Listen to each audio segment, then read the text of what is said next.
ሰላም ጤና ይስጥልን ተመልካቾቻችን ከፖሊሳዊ መረጃዎች ጋር አብራችሁን ቆዩ። ሚያዝያ 5 ቀን 2018 ዓ.ም በባህር ዳር ከተማ ቀበሌ 6 በመሐሌት ማሩ ላይ የተፈጸመው የግድያ ወንጀል ብዙዎችን ያስቆጣ ክስተት ሆኗል። ፖሊስ ከግድያ ወንጀሉ መሰማት ጀምሮ ተጠርጣሪውን በቁጥጥር ስር ለማዋል ያደረገው ክትትል ተጠርጣሪ ያምራል አለበል በቁጥጥር ስር መዋሉን ፖሊስ አስታውቋል። ስዩም መኮንን ያዘጋጀውን ዳግላስ ኃይሉ እንደሚከተለው ያቀርበዋል። ሟች መሐሌት ማሩ ጠፋች የሚል ጥቆማ ለፖሊስ ከደረሰው ሰዓት ጀምሮ ባደረገው አሰሳ መሐሌት ማሩ በሆቴል መኝታ ክፍል ውስጥ ሕይወት አልፎ መገኘቱን የባህር ዳር ከተማ አስተዳደር ፖሊስ መምሪያ የወንጀል ምርመራ ምክትል መምሪያ አዛዥ ኮማንደር መኳንንት አድማሱ ይገልጻሉ። ሟች መሐሌት ማሩ በ5/8/2018 ዓ.ም ሆቴል የአድማ ብተና የፖሊስ አባል የሆነ ኢንስፔክተር ያምራል አለበል አለሙ የሚባል ይዞ ከገባ በኋላ እንግዲህ ጠፋች የሚል ጥቆማ ከቀኑ 8 ሰዓት አካባቢ ደረሰ። በ6 ማለት ነው። ይሄንን ጥቆማ እንደደረሰን እዚያው ሆቴሉ አካባቢ ላይ መርማሪዎችን ልከን ቁልፉን ሰብረን ስናይ ሞታ ነው ያገኘነው። ከመሐሌት ማሩ ግድያ በኋላ ተጠርጣሪውን በቁጥጥር ስር ለማዋል የክልሉ ፖሊስ ማህበረሰቡን በማሳተፍ በትኩረት ተጠርጣሪውን ሲከታተል ቆይቶ ተጠርጣሪ ያምራል አለበል አለሙ ሚያዝያ 13 2018 ዓ.ም በመቀሌ ከተማ በቁጥጥር ስር መዋሉ ተገልጿል። ከዛ በኋላ ምርመራችንን ጀመር። ከዛው ከሆቴሉ ጀምሮ ልጅቷ ተሰራበት ነበር ትገኝበት ነበር የተባለው ጠቋሚዎቹን አጠቃላይ ቃል እንድንቀበል አድርገን የወንጀል ተጠርጣሪዎቹን ከለየን በኋላ አንድ የምርመራ ቡድንና የመረጃ ቡድን አዋቀር። በዚህ መሰረት የምርመራ ቡድኑ አስፈላጊውን ማስረጃ የሰውም የሰነድም የባንክ ስቴትመንቶችም የጉዞ ሁኔታ ምናምን ቸክ አደረገ። የመረጃ ቡድኑም መረጃ ክትትል ሲያደርግ በአጋጣሚ በወንጀሉ ለኛ ሪፖርት ከመደረጉ በፊት 2 ሰዓት ወደ አዲስ አበባ እንደበረረ አረጋገጥ። አዲስ አበባ መብረሩን ካረጋገጠ በኋላ የመረጃ ቡድኑ ከዛ በኋላ እሱ ክትትሉን በዛ መንገድ አደረገ። እኛ ከሱ ጋር ተባባሪ ነበሩ የተባሉ የምርመራ ቡድኑ ተባባሪ የነበሩ አጃቢዎቹን ሌሎች ይመለከታቸዋል ያልናቸውን እስከ 6 ሰው አካባቢ አሁን እስር ላይ ነው ያሉት። ሰውየውን ስንከታተል ትግራይ ክልል እንደሄደ መረጃ ደረሰን። ትግራይ ክልል መሄዱ መረጃ ሲደርሰን እኛ እዛው ክትትል እንዲያደርጉ ጠቋሚዎች በተለይ ከአቅማችን በላይ የሆነ ሲመጣ ለህዝቡ አግዙን ብለን ዲስፕሌይ አደረግን። ለህዝቡ አግዙን ብለን ዲስፕሌይ ካደረግን በኋላ ህዝቡ በከፍተኛ ሁኔታ በከፍተኛ ቁጣ በከፍተኛ መረባረብ ልጁ ለህግ እንዲቀርብ ፍላጎት ነበረው። በዚህም መሰረት ጠቋሚው ጥቆማ ወደኛ ይመጣ ነበር። የመረጃ ቡድኑ እነኛ የሚያገኛቸውን ጥቆማዎች መሰረት አድርጎ የሚገኝበት መቀሌ መሆኑን ካረጋገጠ በኋላ ከትግራይ ፖሊስ ጋር ኮሙኒኬት አደረግን። እውነት ለመናገር የትግራይ ፖሊስ በ13 ማታ ኮሙኒኬት አደረግናቸው። ማታ 4 ሰዓት ነው ኮሙኒኬት ያደረግናቸው። አዳራቸውን እዛው ያልንበት ቦታ የጠቆምንበት ቦታ ሄደው ከበው አድረው ጠዋት አካባቢውን በደንብ አስሰው በቁጥጥር ስር አውለው በተለይ ዋነኛው የሱ ተባባሪ የነበረው ከዚህ ከባህር ዳር ጀምሮ የአውሮፕላን ቲኬት በመግዛት አዲስ አበባ ተቀብሎ በመደበቅ ከአዲስ አበባ ተቀብሎ እንደገና ደብቆ ትግራይ እስከሚገባ ድረስ ፕሮቴክት ሲያደርገው የነበረ ሰው አብረው ተያዙ። በአጋጣሚ ራሳቸውን ደብቀው ኮፍያ ለብሰው መነጽር አድርገው እንደተያዙ ነግረውናል። ተጠርጣሪውን እውነት ለመናገር እሱን ለመያዝ ከጠቅላይ መምሪያውም ከህዝቡም ልክ የተሞላበት ከብሔራዊ መረጃም ሰፊ ስራዎች ነው ያካር ነው። ከጣቢያ ከመምሪያም የተቀናጀ ስራዎችን ነው የሰራ ነው። ምክንያቱም አንድ ለህዝብ ቁም ያለው የሚል ወንጀል ፈጽሞ ሲያመልጥ ለህብረተሰቡ ላይም ታማኝነት ሊኖረው ስለማይችል ልክ በተሞላበት ሁኔታ ጫፍ እስከ ጫፍ ድረስ ነው ክትትሉን ያደረግነው። በዚህም ባደረግነው ክትትል ግለሰቡ ወይም ተጠርጣሪው መቀሌ ውስጥ ላይ ተይዞ አሁን በእጃችን እኛ በላክናቸው የኛ ፖሊሶች በቁጥጥር ስር ውሎ ተረክበናል። የኛ አባል በመሆኑ ምክንያት ከፍተኛ ኮሚትመንት ነው የነበረው። ከክቡር ኮሚሽነሩ ጀምሮ ትላልቅ አመራሮች እጃቸውን አስገብተው ይሄ ወንጀል የፈጸመ አሰቃቂ ድርጊት ስለሆነ ማስተማሪያ መሆን አለበት ስለተባለ ከፍተኛ ክትትል ሲደረግበት ነው የነበረው። እኛም ራሳችን አንተኛም ሌትና ቀን ክትትል እናደርጋለን። የህዝቡ ንቅናቄ ከፍተኛ ነው። ከዚህ ጋራ ተያይዞ እኔ እውነት ለመናገር ፖሊስ ጠቅላይ መምሪያውም የትግራይ ፖሊስንም ማህበረሰቡንም እንደ ባህር ዳር ከተማ ፖሊስ መምሪያ ሳላመሰግን አላለም። እልህ የተሞላበት በጣም የሰውን ስሜት የነካበት የንጹሃን ደም ፈሶ የማይቀርመውን የህግ የበላይነት የሚረጋገጥበት ስራ ነው የተሰራው እና በዚህ በኩል ላይ ሰፊ ስራዎችን ሰርተናል። መዝገቡን በተመለከተ ብዙ ስራዎችን ሰርተናል። ገና አንዳንድ ቴክኒካሊ ማስረጃዎች ታክቲካዊ የሆኑ ማስረጃዎችን ማሰባስበናል። የእነዚያን ውጤት የምንጠብቃቸውና ወደፊቱም መዝገቡ ሲጠናቀቅ ምን ገልጻቸው ነገሮች ይሆናሉ። የተለያየ መንገድ እገዛ ያደረጉልን የመረጃ ተቋማት አሉ። ብሔራዊ መረጃ ደህንነት አገልግሎት የኛ መረጃ ተቋም ጋር በቅርበት እየሰሩ ያለውን ነገር መረጃ ሲጠቁሙን ነበር። ፌዴራል ፖሊስ እንደዚሁ እገዛ ሲያደርግልን ነበር። የትግራይ ፖሊስ ግን ደግሞ የማይተካ እገዛ ነው ያደረገልን። በዛ አጋጣሚ ለትግራይ ፖሊስ ከፍተኛ ምስጋና ማቅረብ እንፈልጋለን። የተጠርጣሪ የአምራር አለበል ጫፍ የረገጠ ጭካኔ ከአንድ የፖሊስ አባል በፍጹም የማይጠበቅ ነው ያሉት ኮሚሽነሩ በድርጊቱ ሁሉም የፖሊስ አባላትና አመራር ማዘኑን ገልጸው የግለሰቡ ድርጊት ተቃውሞን የማይወክል ስለመሆኑም አሳስበዋል። ይሄ ሰውዬ ማለት ይህን ድርጊት ሲፈጽም ፐርሰናል ጉዳዩ ነው። ጠቅላላ የፖሊስን ተቋም ወይ የጸጥታ ተቋም ሊወክል አይችልም። ምክንያቱም ወንጀል ኢንዲቪጁዋል ነው። በባህሪው ስታየው ግን በፖሊስ አባል መፈጸሙ ስታየው ከፍተኛ ቁጣን የሚቀሰቅስ አስነዋሪ ነገር ነው። ለዚህም ነው እኛ ድምጻችንን አጥፍተን ግለሰቡን በቁጥጥር ስር እስከምናውል ድረስ ዝም ያልነው። ይህን ማህበረሰቡ መቼም ይገነዘበናል ብለን እናስባለን።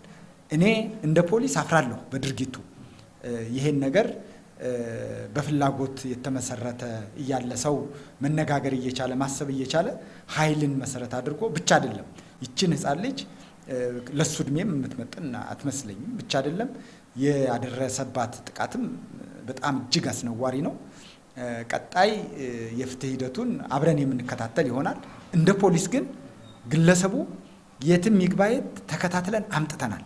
ግን ይሄ ሰውዬ በዚህ ሰውዬ እኛ ጀጅ መደረግ የለብንም ማለት አጠቃላይ የጸጥታ ተቋም በዚህ ግለሰብ እንዲይጀዋል ፖሊስ እንደዛ አደረገ ምናምን ተብሎ ፖሊስ ነው፣ ግን ደግሞ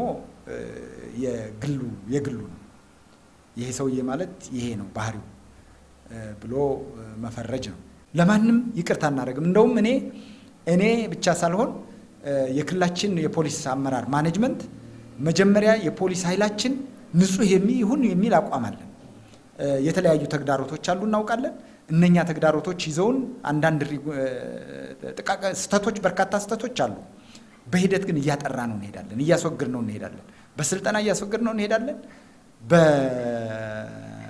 በዲስፕሊን ቅጣት እያስወግድ ነው እንሄዳለን። በህግ ተጠያቂነት እያስወግድ ነው እንሄዳለን።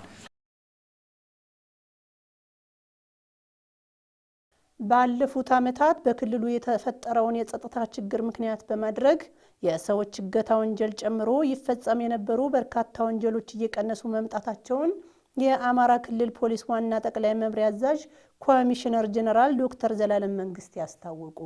ኮሚሽነሩ በቅርቡ በሰጡት ጋዜጣዊ መግለጫ እንዳስታወቁት በእገታ ወንጀል ይጠረጠሩ የነበረው የጸጥታ አካላት ላይም ህጋዊና አስተዳደራዊ እርምጃዎች ስለመወሰዳቸው አመላክተዋል።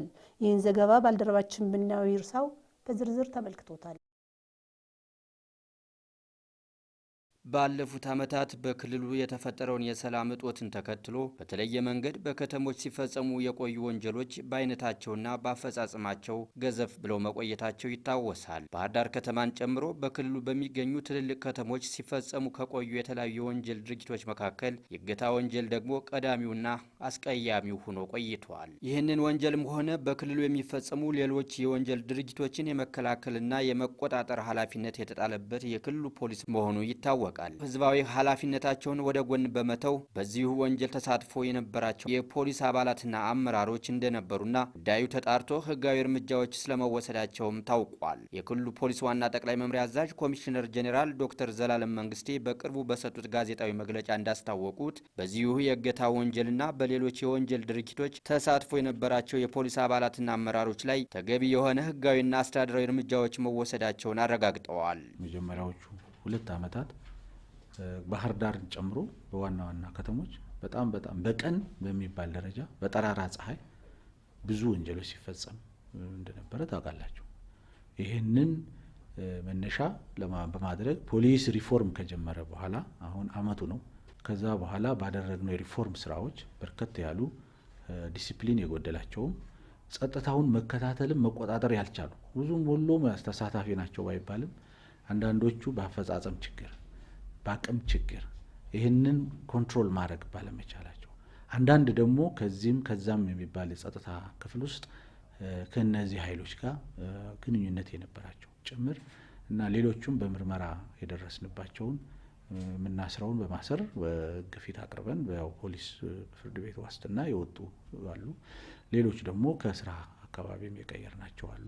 አፈጻጸማቸውም ይህንን መከታተል ባለመቻል የሰዎች የእገታ ወንጀል በአሁኑ ሰዓት ሙሉ በሙሉ ጠፍቷል ባይባልም ተቋሙ በአዲስ ተቋማዊ ለውጥ ማድረጉን ተከትሎ ይፈጸም የነበረው የእገታና መሰል የወንጀል ድርጊቶች እየቀነሱ መምጣታቸውን ተከትሎ ማህበረሰቡ ሰላማዊ እንቅስቃሴዎችን እያደረገ ይገኛል ሲሉም ኮሚሽነር ጄኔራሉ አስታውቀዋል። በተለይ በዚህ አንድ አመት ውስጥ በጣም የቀነሰበት ነው። በሁሉም አካባቢ ጎንደር በጣም ነው የሚነሳ የነበር እንደምታውቁት ከዚህ በፊት በደሴ ባህር ዳር ኢቭን ደብረ ብርሃን ሳይቀር ይነሳ ነበርና አሁን ያ ነገር ቀርቷል። ጠፍቷል ማለት ግን አልችልም። አሁንም አንዳንዴ ብልጭ የሚሉ ፈጻሚዎቻቸውን በምርመራ አሁን ይሄ ነው ለማለት ምርመራ ላይ ያሉ ኬዞች ስላሉ ላለማለት አንዳንዶቹም የደረስንባቸው አንዳንዶቹም ደግሞ ተመጣጣኝ እርምጃ የተወሰደባቸው ሁኔታዎች አሉና በአንጻራዊ ስታየው አሁን ሰዓት እላፊ የለም። ሰው 24 ሰዓት ነው የሚንቀሳቀሰው። ናይት ክለቦች፣ ጭፈራ ቤቶች፣ አዝማሪ ቤቶች ሁሉም ነገር ክፍት ነው። ስለዚህ ይሄ አንጻራዊ ሰላም የተገኘበት አስተማማኝ ነገር የተፈጠረበት በሁሉም ከተሞች በዚህ ልክ የለም። በዚህ ጉዳይ ላይ በጣም ቁርጠኛ የሆነ እርምጃ ነው እየወሰደ ያለው ጸጥታ ፖሊስ ኃይላችን። የአጭር ጊዜ ዕድሜ ያለውን ተቋማዊ ለውጡን ተከትሎ የህብረተሰቡን ሰላም በዘላቂነት ለመጠበቅ የሚያስችሉ የቴክኖሎጂ ውጤቶችን በመጠቀምም አዳዲስ አሰራሮች እየተዘረጉ ስለመሆኑም ኮሚሽነር ጄኔራሉ አብራርተዋል። መዋቅራዊ ዝግጅታችን ሪፎርማችን አሁን ገና የ1 ዓመት ዕድሜ ነው ያለው እየጨመረ አዳዲስ የቀሩንን እያሻሻል አሁን ሲሲቲቪ ቴክኖሎጂ ባህር ዳር በሙሉ ከተማ ለመሸፈን ከከተማ አስተዳደሩ ጋር ጥሩ የተጀመሩ ነገሮች አሉ። ደሴ በጣም ጥሩ የተጀመረ አለ። ኮምቦልቻ በጣም የተጀመረ አለ። ደብረ ብርሃን የተጀመረ አለ። ጎንደር የተጀመረ አለ። እነዚህም በማስፋት የህብረተሰባችን 24/7 በሲሲቲቪ ሰርቪላንስ የሚደረግበትን ስርዓት እየዘረጋን ነው። እንደምታውቁት ኢኤፍፒ አፕ የሚባል አለ። የፌዴራል ፖሊስ የጥቆማ መስጫ አፕ እሱን የመጀመሪያው ክልል አማራ ክልል እዚህ አምጥቶ አፑን ተግባራዊ አድርጓል። ማንኛው ህብረተሰብ አንድሮይድ ስልክ ያለው በየትኛውም ቦታ ሆኖ የትኛውንም ጥቆማ ለፖሊስ መስጠት የሚችልበትን ስርዓት ዘርግተናል። የአማራ ክልል ፖሊስ ለዘመናት የሚታወቅበትን የማህበረሰብ አቀፍ የፖሊስ አገልግሎት አሰራርን በማዘመን እንዲሁም የቴክኖሎጂ ውጤቶችን በመጠቀም የሚፈጸሙ ከባድና ቀላል የወንጀል ድርጊቶችን ከማህበረሰቡ ጋር በመሆን ለመከላከል በቂ ውጥን ስለመያዙ ኮሚሽነር ጄኔራል ዶክተር ዘላለም መንግስቴ በዚሁ ጋዜጣዊ መግለጫቸው ጠቁመዋል። ህብረተሰባችን ያለምንም ስጋት መንቀሳቀስ የሚችልባቸው ሁኔታዎች እየተፈጠሩም ተፈጥረው ይገኛሉ። ይህንን በጣም ማሳደግ ባለቤት ማድረግ ህብረተሰቡን በተለይ የኮሚኒቲ ፖሊስ ስራችንን ድሮ አማራ ክልል አንደኛ ነው የነበረው። ሳቀው በ1990 ዓመተ ምህረት ተሸላሚ ነው የነበረው። ከሁሉም ክልሎች እየመጡ የሚጎበኝ ተቋም ነው የነበረው። ያኔ በማኑዋል ነው። አሁን ግን በዲጂታል ሌድ የሆነ ኢንተለጀንስ ሌድ የሆነ ሊድ ኢንፎርሜሽን ኮሌክሽን ስርዓት ህብረተሰባችን እያሳተፍን የምንሰራበት ሌሎች ሀገራት ያሉ ተሞክሮዎችም እያመጣን የምናሳድግበት ሁኔታ ነው ያለውና የተሻለ ነገር እየተፈጠረ እንዳለ ለማንሳት እፈልጋለሁ። አመሰግናለሁ። የአማራ ፖሊስ ዋና ጠቅላይ መምሪያ ከአማራ ክልል ትራንስፖርት ባለስልጣናት ጋር በመተባበር ለፖሊስ አሽከርካሪዎች የአቅም ግንባታ ስልጠና ሰጥቷል። ስልጠናውም ተጨማሪ ክህሎት እንደጨመረላቸው ሰልጣኞች ተናግረዋል። ዳግላስ አይሉ ስልጠናው በየወቅቱ የሚወጡ አዳዲስ ሕግጋትንና አዋጆችን በማወቅ ብቁ አሽከርካሪዎችን ለመፍጠር ያለመ መሆኑን የሰው ሀብት አስተዳደር ዋና መምሪያ አዛዥ ረዳት ኮሚሽነር አብዮሽ ሽፈራው ተናግረዋል። በየጊዜው የሚወጡ የመንግስት የትራንስፖርት ሕጎችን አዋጆችን ማወቅ ያስፈልጋል። ማሽከርከርና አውቆ ማሽከርከር ሁለቱ ልዩነት አላቸው እና በአጋጣሚ ሆኖ የስራ ባህሪያችን በየዕለት ግዳጅ ላይ የተወጠረ በመሆኑ እንደሌላው ሴክተር መስሪያ ቤት የሚወጡ አዳዲስ ሕጎችን የሰው ኃይላችን አፕዴት እየሆነ አይሄድም። አፕዴት እየሆነ ባለመሄዱ የሚጎሉን ነገሮች ይኖራሉ ተብሎ ይታሰባል። ስለዚህ በየጊዜው ከሚመለከተው የመንገድ ትራንስፖርት ባለስልጣን ጋር በመሆን እንዲህ አይነት መድረኮች እየተዘጋጁ በየጊዜው ስልጠና መሰጠት እንዳለበት በዋና ጠቅላይ መምሪያ ደረጃ በመወሰኑ ስልጠናችሁ ዓላማ አንዱ ይሄ ነው። በትራፊክ አደጋ ምክንያት የሚደርሱ አደጋዎችን ለመቀነስ የአሽከርካሪዎችን አቅም በየወቅቱ መገንባት ያስፈልጋል ያሉት ደግሞ የሰው ሀብት አቅም ግንባታ ዋና ክፍል ኃላፊ ኮማንደር ጋሻው አዲሱ ናቸው። የሚወድ ንብረት አለ፣ ይህም ህይወቱ የሚያጣ የማህበረሰብ ክፍል አለ፣ ራሱ ሾፌሩም ህይወቱን ያጣል። ይሄንን ቀንሶ መሄድ የሚችል ስልጠና መስጠት ስላስፈለገ እንደ ሀገርም እንደ ክልልም ስልጠናው በሁሉም የማህበረሰብ ክፍል ሹፌር የሆኑ ማህበረሰብ ክፍል ስልጠና እየተሰጠ ይገኛል። እኛም ደግሞ እንደ ተቋም እንደ ዋና ጠቅላይ መምሪያ ይሄን ስልጠና የራሳችን አድርገን የበቁ ሹፌሮችን ለመፍጠር ከመንገድ ትራንስፖርት ጋር የጋራ ማድረግ ስልጠናው እንዲከናወን አድርገናል። የስልጠናው ዓላማ የአሽከርካሪዎችን የቴክኒክና የስነ ምግባር ክህሎት በማጎልበት በአሽከርካሪዎች የሚደርሱ አደጋዎችን መቀነስ ስለመሆኑ የመንገድ ትራንስፖርትና ሎጂስቲክስ ቢሮ የመንገድ ደህንነት ግንዛቤ ባለሙያ የሆኑት አቶ አበበ አላምረው ነግረውናል። የስልጠናው ዋናው ዓላማ ያው አሽከርካሪዎች የሚያደርሱት አደጋ በመጀመሪያ ደረጃ ለመቀነስ ነው። እንደሚታወቀው እስካሁን ድረስ በክልላችን ከሚደርሱት አደጋዎች ከፍተኛውን ድርሻ የሚይዘው የአሽከርካሪዎች ስህተት በመሆኑ መጀመሪያ በአሽከርካሪዎች በኩል ያለውን ስህተትን ቀንስና ወይም ክህሎትን ጨምርና ከዛ በኋላ ያሉ ሌሎችን የትራፊክ አደጋ መንስኤዎችን በሚቀጥሉት እናያለን ማለት ነው። ስልጠናው ተጨማሪ ክህሎት የፈጠረ ስለመሆኑ የስልጠናው ተሳታፊ የሆኑት ሳጅን ሞላ ሰማው ተናግረዋል። ሹፌር መቼም ሲያሽከረክር ጥንቃቄ ነው የሚያስፈልገው። ከዚህ በፊት በስልጠና የወሰድኩ ቢሆንም ዛሬ ደግሞ ከተሰጠው ስልጠና ደግሞ የተሻለ ነገሮችን እንድናቅ አድርጎናል። አሽከርካሪዎች ለተቋሙ ተሽከርካሪዎች ደህንነት በኃላፊነት ሊሰሩ እንደሚገባ የገለጹት ረዳት ኮሚሽነር አብዮሽ ሽፈራው አሽከርካሪዎች ከስልጠናው በኋላ ቀልጣፋ አገልግሎት የሚሰጡበት አሰራር ስለመዘርጋቱ ገልጸዋል።